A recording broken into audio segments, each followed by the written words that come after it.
আমাদের সাথে যেমন কড়াকড়ি করতেন ওই শয়তানের সাথে ডবল কড়াকড়ি করবেন। ওর কারণে বিচারের এই প্রহসন নামে হাজারো মানুষ দুনিয়া থেকে জাহান্নামের মতো সময় কাটিয়েছে। আমি নিজেও তো 3টা বছর ফাঁসির এই কন্ডেম ছেলে যোগাযোগ বিচ্ছিন্ন হয়ে এই সমস্ত বিচারপতি নামের কলঙ্ক আর এদেরকে যারা চালিয়েছে এদের কারণে আল্লাহ আজ মনে হচ্ছে সব খাপের খাপ সব তুলতেছে। আল্লাহ পর্যন্ত জালেমদের কথা দিয়েছেন যে জালেমদের বাড়ি ঘর আমি গোছার গৃহ বানিয়ে দিয়েছি। কেন জানো? আমি আমার জীবন থেকে একটা কথা বলছি কয়েক মিনিটে।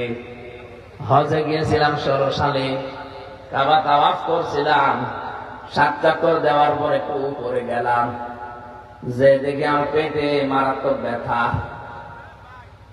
এক পুলিশকে ডাক দিয়ে বললাম, ইয়া আখি তাহাল, এদিকে আসেন তো ভাই। উনি বলছেন কি, আমার পেটে ব্যথা করছে, এতক্ষণ আমার ভালো লাগছিল, পেটে ব্যথা করে, এখানে কি সমস্যা? আমার বলছে আপনি জানেন না এটা কোন জায়গা? না তো। ওনার ভাষা দিয়ে আমার জিজ্ঞাসা করছে, হাজি এল হজ্জা তাই না বেলা দোকা, হাজি দেশ কোথায়? জি তুমি বাংলাদেশ। বাংলাদেশ থেকে এসেছি। আমারে বলছে, হাজি আপনি এখনো এই জায়গাটা চিনতে পারেননি, এটা আবু জাহেলের বাড়ি। আপনি পায়খানা না করে এখনো দাঁড়িয়ে আছেন, তাড়াতাড়ি করেন। পায়খানা করে দেখে আমার পেটের ব্যথা ভালো হয়ে গেছে। আল্লাহ যেন আমাকে হাতে ধরে জিজ্ঞাসা করতে যাচ্ছে, হামজা এত টাকা খরচ করে 6500 কিলোমিটার দূর থেকে আসলে আর শয়তানের বাড়ি পায়খানা না করে চলে যাবা, তাড়াতাড়ি করো। জালেমের বাড়ি ঘর পর্যন্ত আল্লাহ রাখে না, ওগুলো অভিশপ্ত করে দেন। এর প্রমাণ আজ বাংলাদেশের এই জালেমদের বাড়িগুলো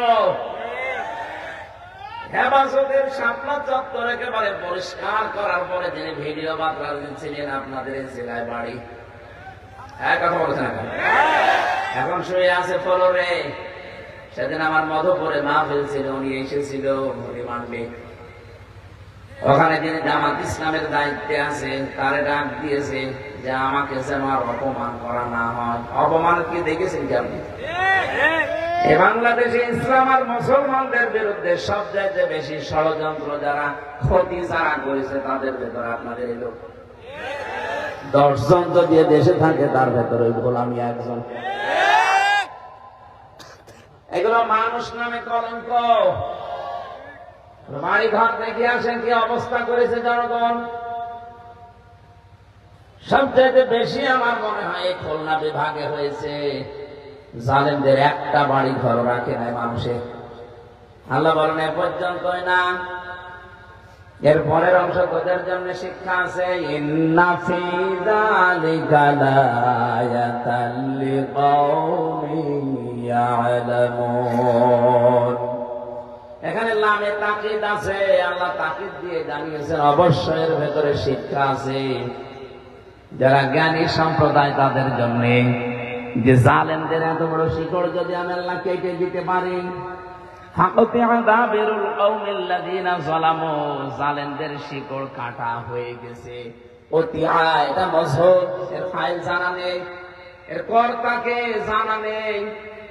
জালেমদের শিকড় কাটা হয়ে গেছে, কে কেটেছে কেউ জানে না।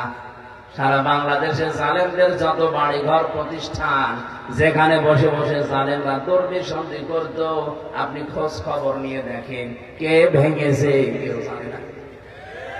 কথা বলছে না, আপনি একটা মানুষকে বলতে পারেন যে উনি ভেঙেছে, না কেউ জানে না কে ভেঙেছে। হানিফের বাড়ির পায়খানার প্যান পর্যন্ত জনগণ খুলে নিয়ে চলে গেছে, কে নিয়ে গেছে কেউ জানে না। তাহলে আমাদের এখানে কি নেওয়া দরকার? আমাদের শিক্ষা হচ্ছে জালেমদের এত বড় শিকড়, একেবারে ইউনিয়নের দারোয়ান থেকে শুরু করে সংসদ পর্যন্ত সব জায়গায় জালেমদের লোক সেট করা ছিল, তাও স্তরে স্তরে ভাগ করা ছিল। এত বড় শিকড় যদি আল্লাহ উল্টিয়ে দিতে পারে, আগামীতে যারা চেয়ারে বসবেন তারাও যদি জনগণের উপরে জুলুম করেন, আপনাদের বাড়ি শ্মশান হয়ে যাবে। আমরা অনেককে দেখতে পাচ্ছি এখনো আগস্টের 5 তারিখের পরে অনেকে কাজে লেগে পড়েছেন। কি হয়েছে আপনার?